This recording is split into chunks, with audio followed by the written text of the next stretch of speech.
Season ticket sales. I mean, we had to. I think Blues have stopped at 20k because obviously they need to make a certain amount available for general sale. Now there won't be many on general sale, and we're going to see a massive demand for tickets this season.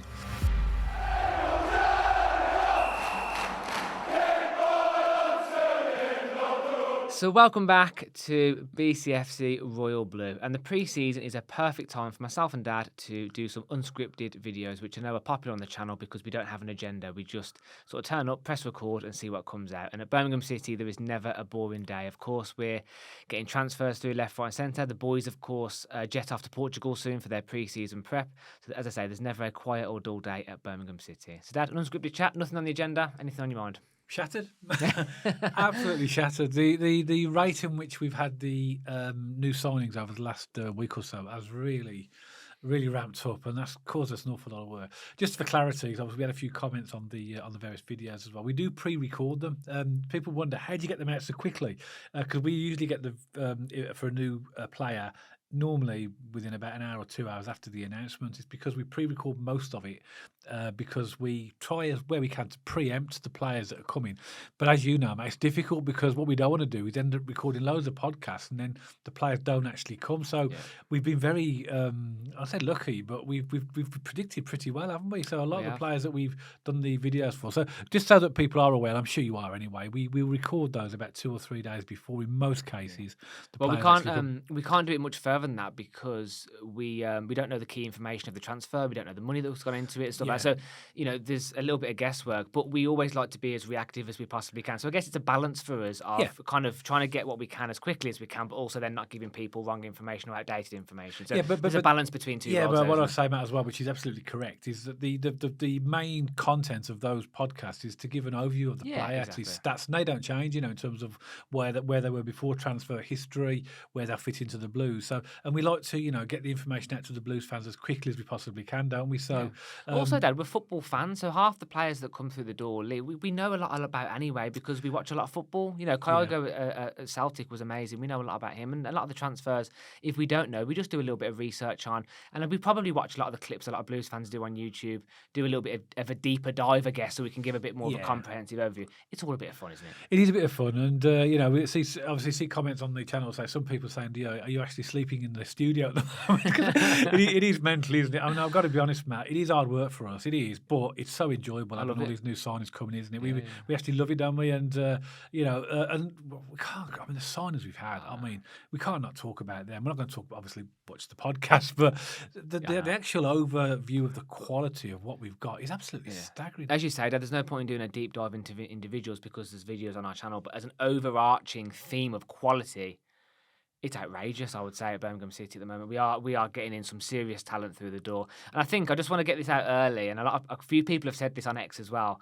I feel like we've concentrated so much this past week on our attacking threats like Kyogo and Damari Gray. And I feel like Neumann's kind of doing what Awata did last year. I think Neumann has kind of gone a little bit under the radar, and he's going to be as important and as invaluable as Awata has grown to be. I think Neumann's going to be absolutely outstanding at the back. But yeah, circling back, Dad, the talent and the quality we're signing is absolutely outrageous. It's got to be the best transfer window on record, even up until this date so far. Well, we did say, didn't we, on the podcast, and you can look back at some of our previous unscripted podcasts, we've said that Birmingham City will surprise everybody in the transfer market, because we saw last season, didn't we, Matt? We brought in 17 new signings in the summer transfer window, and everyone's thinking they're top quality for League One. That can't be repeated. We're just going about doing the same thing all over again. Mm-hmm. Of course, it is going to mean there are going to be some departures. I don't want to go into detail about that because we are the next pod that we publish after this one actually will be about players that we think are likely to be at risk of departing. Mm. So we won't go into detail, but we will see departures. We have to. But Chris Davis said that we've already had a big squad. We've added all these new signings. We've added 6 now new signings. A few have left. Through retirement, through UK, and a few others have gone. The loan players have gone back, but we've still got a big squad, so we do expect to see departures. But I'm just going to rattle the names of the surnames just to remind everybody of who we signed in this transfer window. Obviously, Alphonse Samsted and Taylor Garden-Hickman were made permanent from loans, but Phil Neumann's, we knew about him from January. That was confirmed on the 1st of July. We got James Beadle, Tommy Doyle, and what a signing he is! I mean, that's Absolutely staggering. Damari Gray's back. Bright Say Samuel. A lot of Premier League teams were after him. You know, I read that West Ham, Everton, and a few others were really interested in having him. And of course, we got Kyogi Furuhashi as well. And he hasn't finished yet either. We know that there are going to be other ones coming in as well. But you can't really. I don't know. It's hard to put into words really about what and how we're doing this, and the way that we're building this strength for the championship season. It's raised a lot of eyebrows, hasn't it, from other fans? It has. And what we said that on a previous podcast is we both asked each other quite honestly, where do we think we'll finish, or where do we think Blues sit in the championship? This was like a week before all these outrageous signings, and we said we were predicting we were kind of a mid-table championship team. Now we've added these additions, it's only going to push us further up, and even the bookies have made us third or fourth favourite to go up. A lot of fans are now seeing how seriously we're taking this, and I think it's raised a lot of eyebrows on rival fans in the football community in general. And what I love seeing, Dad, it always brings hate, doesn't it? There's a lot of fans on social media go, I can't wait for these to get hit by PSR and FFP. And all I've seen that a lot. And a lot of Blues fans are commenting going, you still have no idea what's going on at this football club. Our revenue is as high as the team below, the parachute payments coming down. It's absolutely astonishing. So, and we're selling players for good money. Let's not forget we had the money from Jude, from Ramel Donovan this season, Jordan James last season. We sold all the other players like Miyoshi and others, Dembele. So we're actually creating revenue even off the back of our transfers. But if you take that out of the equation, the sponsorships, the kits, everything around Birmingham City, we are generating a lot of money. And I'm not saying we can be arrogant and not be wary of the financial regulations, but how can a fan from Coventry comment about the financial situation of Birmingham City when we have people like Nightheader at the wheel who have, I'm sure, lawyers and financial people on hundreds of thousands on money retainers looking after the club. So, it makes me laugh when I see people from rival fans or even from other fans saying they're going to be in serious trouble. But they will. At the end of the day, there's some fantastic fans from other clubs, and there always is, and there always will be. Some quite humble fans. Oh, generally it's great. But there's a lot of jealousy out there. And that's what it is. And I would be jealous if I was another fan looking at some other club doing this. We have been for the past 15 years, but it's our chance. It's our time now in the sunlight. Yeah, but people, other fans are not going to care about that, are they, as well? No, but the point is that we have been on the periphery looking at other clubs be successful, and now it's our chance to have a little bit of glory, isn't it? It's also worth mentioning as well, Matt, of all those names I've just mentioned that we brought in this transfer window so far, the ones since the summer transfer window opened, we haven't paid a fee for a single one of them apart from Kyojo. And people as well were criticised, getting butchered on his name. Do you know our pronunciation of Kyojo? Right. I don't know what I said, but people were saying they were actually spelling it out for me. This is how you say it. So I do apologise. I jokingly commented back, me and Matt are not the best at Japanese. And we'll polish about Japanese. But it's one thing that we can put our hands up on this channel and about constructive criticism. It's the pronunciation of names and places. Yeah. We're terrible. Shrewsbury, names and all sorts. I was going to say, if people really want to know, just look at the thumbnail of the title. But then I realised I'd put a podcast on and spelt it wrong as well. So we get ourselves into all sorts of pickles on this channel. But it's not purposeful. It's just we're trying our best.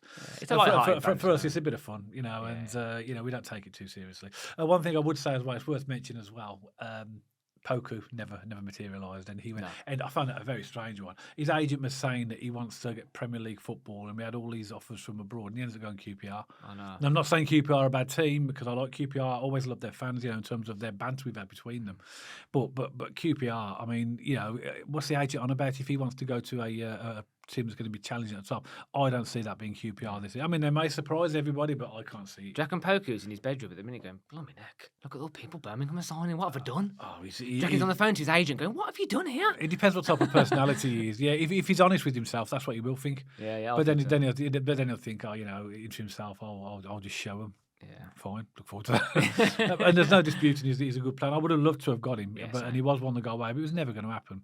Obviously, we are expecting to see a number of other signings coming, but the amount of signings we get now are going to be determined by departures. I think it's really unfolding nicely the transfer window, isn't it, as well? Season ticket sales, I mean, we had to, I think Blues have stopped at 20k because obviously they need to make a certain amount available for general sale. Now, there won't be many on general sale, and we're going to see a massive demand for tickets this season. If we've sold 20,000 season tickets, we've got 12,000, I believe, maybe more now on the waiting list.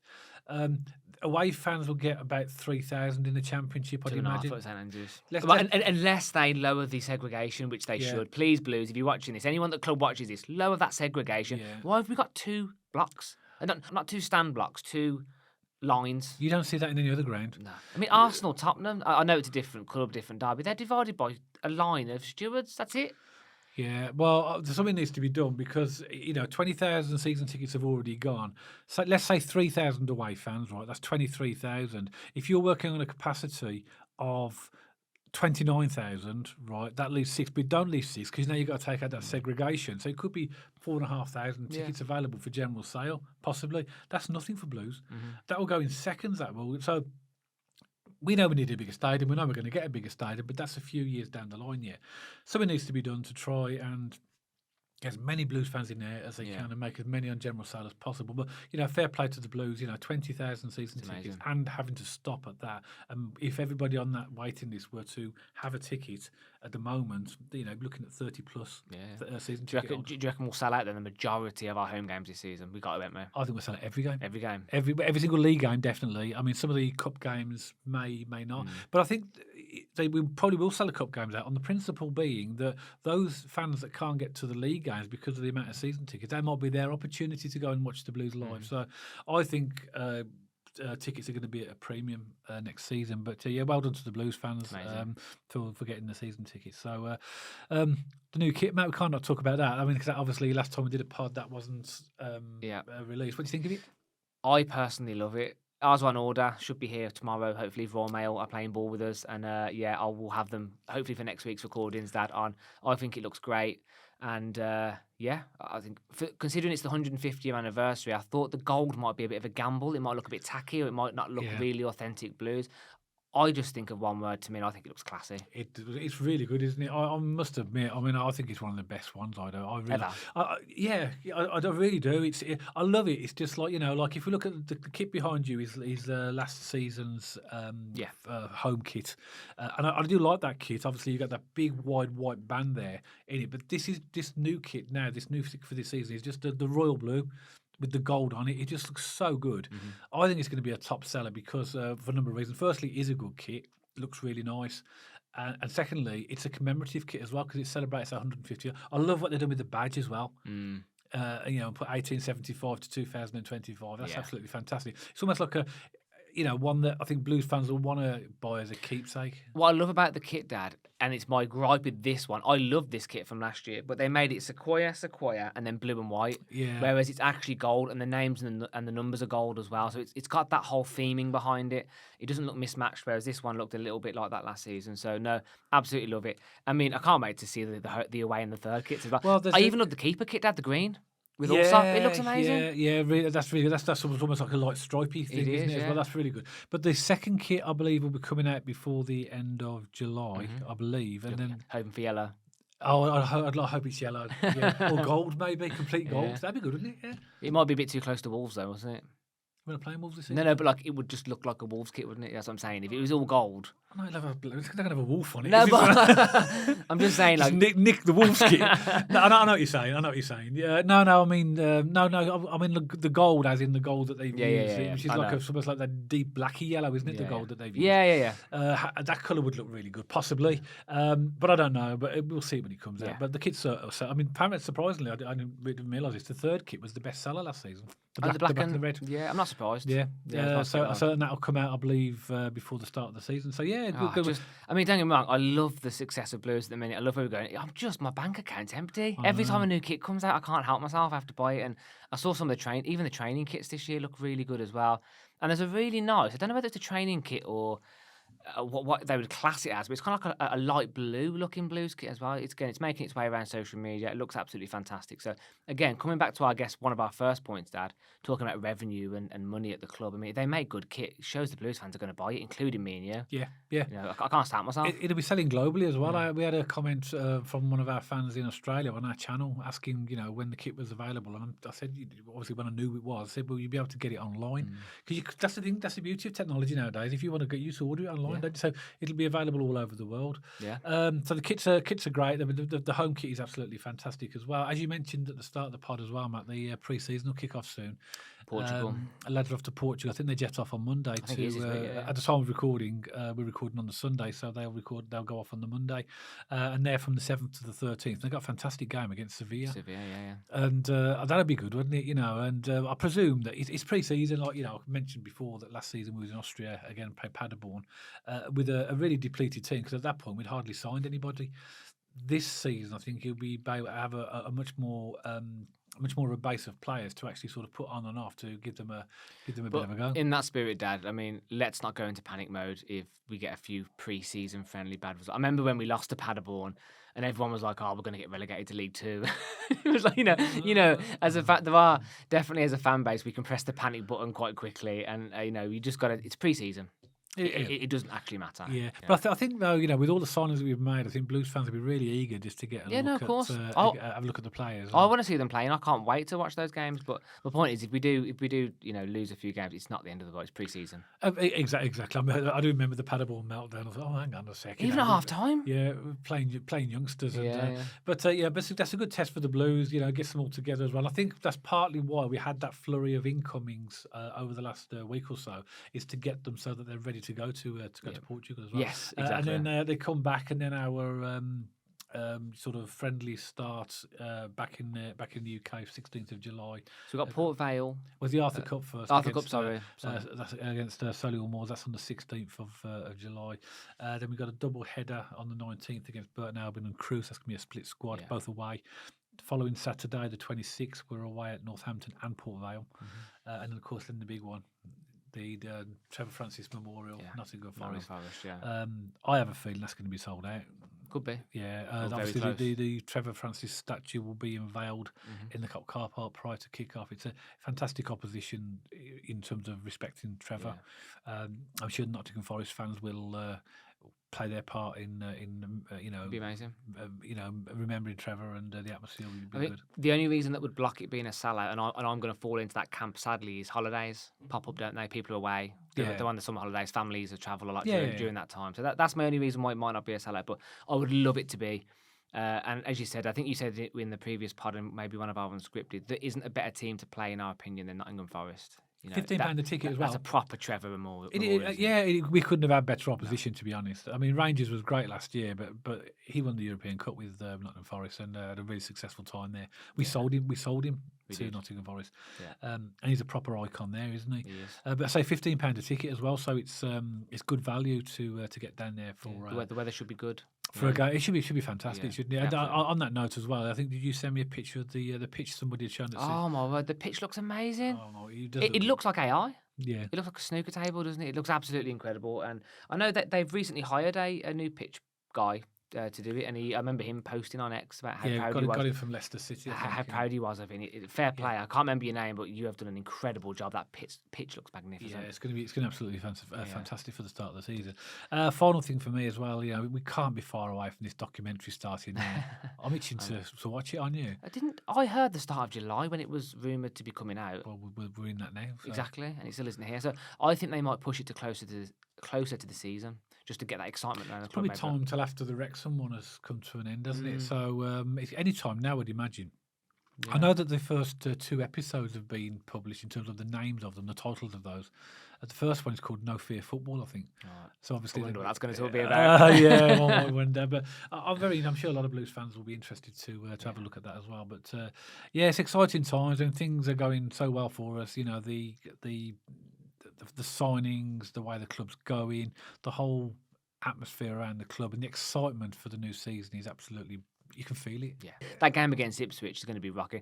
I envision that game against Ipswich being similar to Newcastle in the Cup. not far off everyone standing, the atmosphere being absolutely electric, and everyone just absolutely buzzed. And I think that game is going to be pure fireworks. It really will, and I don't think there could be a better fixture for just to open the EFL, and I can't wait. I really can't. It's going to be absolutely amazing. Absolutely. But as always, Birmingham City supporters, we would love to hear from you. And to be fair, I want to end the podcast just by saying a big thank you as well. Thank you to everyone who watches. Thank you to everyone who subscribes.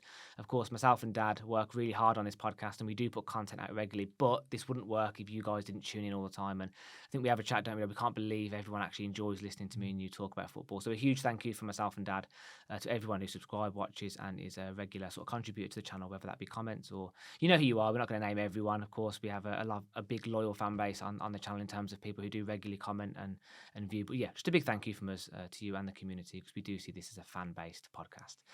But as always, Birmingham City supporters, hit that like button if you did like the video, and check us out on our social media channels. We have an X page, we have an Instagram page, and we're also over on Spotify now, so you can listen and watch us over there. And if you haven't already, please don't forget to subscribe to the YouTube channel and press that bell notification so you get notified every time we post. And myself and Dad will see you on the next one, all about Birmingham City.